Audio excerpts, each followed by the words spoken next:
रामकृष्ण हरी. अलंकापुरी पुण्यभूमी पवित्र, तिथे नांदतो ज्ञान राजा सुपात्र. तया आठविता महापुण्यराशी, नमस्कार माझा संत श्रेष्ठ श्री ज्ञानेश्वरांसी. दर्शक हो, नुकताच संत श्रेष्ठ ज्ञानेश्वर माऊलींचा संजीवन समाधी सोहळा या अलंकापुरीमध्ये पार पडला. या सोहळ्यानिमित्त विश्वधर्मी प्राध्यापक डॉक्टर विश्वनाथ कराड सरांच्या संकल्पनेतून जागतिक सहिष्णुता सप्ताह सोहळ्याचं आयोजन या इंद्रायणीच्या तीरावर करण्यात आलं होतं.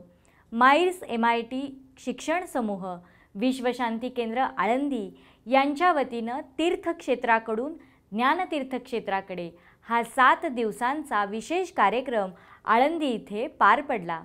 या कार्यक्रमाचा विशेष भाग असलेला कीर्तनधारा हा कार्यक्रम आम्ही आपल्या समोर या मालिकेद्वारे सादर करीत आहोत.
संसार सुरू केला आणि त्यांना पहिलं अपत्य झालं, त्याचं नाव ठेवलं निवृत्तीनाथ. ते भगवान शंकराचा अवतार होते.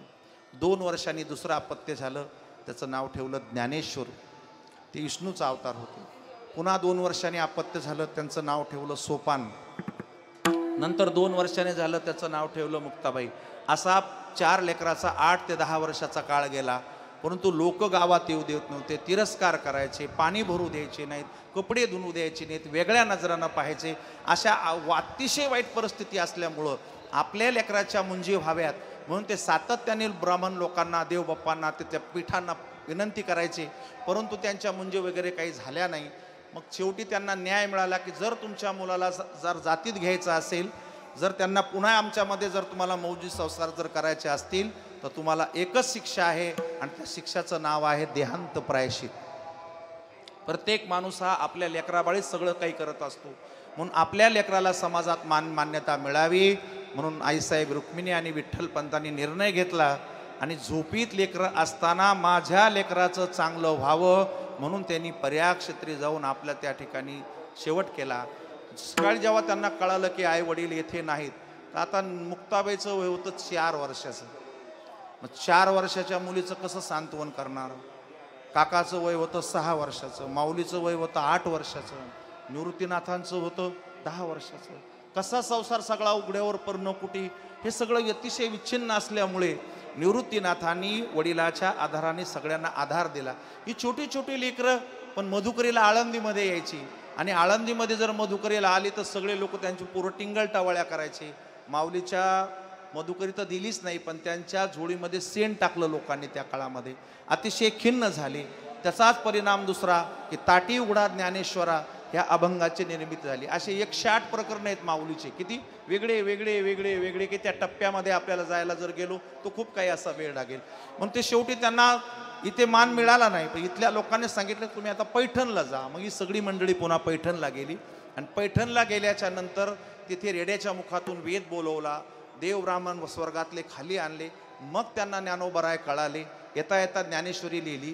ज्ञानेश्वरी लिहिल्याच्या नंतर सच्चिदानंद बाबाला आशीर्वाद दिला, त्यांनाही त्याच्यातून मोठं केलं. पुढे येत असताना चांगदेव ऋषी भेटले. ते चांगदेव ऋषी एवढी साधना करायचे की ते समाधीमध्ये गेले, समाधीतून उठले की जेवढे काही लोक मेलेले असतील त्या काळामध्ये ती सगळी माणसं उठून बसायचे. एका माणसाने आवडीचं कुत्र होतं, ते कुत्र सुद्धा आणून ठेवलं होतं की जर हे जागे झाले तर माझं कुत्र वाचेल म्हणून. मग ते सगळं पाहिल्याच्या नंतर आईसाहेब मुक्ताबाई म्हणाले की हा काय प्रकार आहे. माऊलीनं सांगितलं अगं मुक्ताबाई हे चांगदेव ऋषी मोठे योगी आहे, 1400 वर्षांचं यांचं आयुष्य आहे, यांची साधना एवढी मोठी आहे की हे झोपेतून उठल्याच्या नंतर यांच्या तपसाधनेनं मेलेली माणसं सुद्धा जिवंत होऊ शकतात. मग ते म्हणले ते कधी उठायचे आणि काय व्हायचं, मग मी करू का प्रयोग यांना. मग ते कुत्रं धरलं मुक्ताबाईने असं पायाला आणि त्याला हाताला धरणं असं फिरवल्याबरोबर ती सगळी माणसं उठून बसली आणि त्या कुत्र्याला फेकून दिले. कुत्रं सुद्धा क्याव क्याव करत निघून गेलं. ही चर्चा सगळीकडे पसरली आणि चांगदेव महाराज जेव्हा जागे झाले समाधीतून तेव्हा त्यांच्या लक्षात आलं की अरे माझ्यासमोर कुणीच नाही आहे, आता कुणी काही गेलं नाही का. मग त्यांना फार मोठा अहंकार होता. त्यांनी सांगितलं की महाराज बरीचशी लोक मेली होती, एक कुत्रंही मेलं होतं, पण आळंदीहून 4 लोक आले, एक मुलगी होती त्याच्यामध्ये, आणि निवृत्ती, ज्ञानदेव, सुपान, मुक्ताबाई अशी त्यांची नावं आहे. त्यातल्या त्या छोट्या 6 वर्षाच्या मुलीनं पुत्र हे केलं आणि ही सगळी माणसं जिवंत झाली. त्यांच्या लक्षात येईना की आता म्हणावं काय, यांचं वय आहे 10 वर्षाचं, अधिकार माझ्यापेक्षा श्रेष्ठ आहे, मग लिहायचं तर काय लिहायचं, त्यांना काही सुचेना. मग बुद्धी भ्रमिष्ट झाली, मग तो कोराच कागद घेतला त्यांनी आणि आळंदीला निरोप पाठवला. आळंदीला आल्याच्या नंतर इथेच ते बसलेले होते सगळे. तो कोरा कागद पाहिल्याच्या नंतर मुक्ताबाईनं सांगितलं की कोराच राहिला हा. माऊली म्हणाल्या मुक्ताबाई आता त्याच्यावरती काहीतरी करा. मग माऊलीने त्याच्यावरती 65 वव्याल्या. स्वस्ते श्री वटेषु जो लोपोनी जगदा भासू दावी मग अभ्यासू प्रगटला करी. चांगदेव 65च्या 65 वव्या जर तुम्हाला कळाल्या तर 84 लक्ष योनीतून माणूस सहज सुटतो. विठाला विठाला विठाला विठाला विठाला विठाला विठाला. त्या ओव्या लिहिल्याच्या नंतर ते पत्र घेऊन त्यांचा सेवक परत गेला. ते स्वस्तिश्री वटेसू जो लोपोनी जगदा भासू याचा अर्थ काही त्यांना कळेला. त्यांच्या लक्षात आलं की मी 1400 वर्ष जगलो पण याचा काही उपयोग नाही, मला याच्यात काय लिहिलं ते कळत नाही. ते पत्र घेतलं आणि ते वाघावरती बसले. सिद्धी प्राप्त होती त्यांना. आणि वाघावरती बसून सापाचा असा आसूड हातामध्ये घेतला आणि ज्ञानोबरायांच्या भेटीला आळंदीकडे आले. बरेचसे शिष्य पाठीमाग होते. मोठा लवाजमा असायचा. सकाळची वेळ आहे. तिकडची जी आपली भिंत आहे ना, ह्या भिंतीवरती माऊली ही 4 भावंड त्या ठिकाणी होती. माऊलीच्या लक्षात आलंय की याला अहंकार झालेला आहे आणि अहंकारामुळे हा आता वाघावर बसून आलेला आहे. ज्ञानोबरायांनी आज्ञा केली की तो जर वाघावर बसून आला असेल तर आपण सुद्धा भिंतीवरती बसा. हे सगळेजण भिंतीवरती बसले आणि भिंतीला प्रेरणा दिली, शक्ती दिली आणि निर्जीव अशी भिंत चालत गेली. त्यात चांगदेव महाराजाचा अहंकार गळीत झाला. ते त्यांचे शिष्य झाले आणि मुक्ताईचे पुत्र झाले. चांगदेव म्हणे आज जन्म आलो गुरु पुत्र झालो मुक्ताईचा. 108 प्रकरणाचं नाव आपल्याला घ्यायचंय, पण नाथ महाराजांनी एक सुंदर असा अभंग लिहिलाय. त्या अभंगामध्ये ही सगळी प्रकरणं येतात. कैवल्याचा पुतळा प्रगटला भूतळा. कैवल्याचा पुतळा प्रगटला भूतळा. कैवल्याचा पुतळा मागे आवाज येत नाही का? कैवल्याचा पुतळा मागे आवाज चैतन्याचा जिव्हाळा ज्ञानोबा माझा. कैवल्याचा पुतळा प्रगटला भूतळा. कैवल्याचा पुतळा प्रगटला भूतळा. कन्याचा जिव्हाळा ज्ञानोबा माझा. कैवल्याचा पुतळा प्रगटला भूतळा. कैवल्याचा पुतळा प्रगटला भूतळा. म्हणा याच्यावर साधकाचा माये बाप दरुशने हरिताप. सर्वाभूती सुखरूप ज्ञानोबा माझा.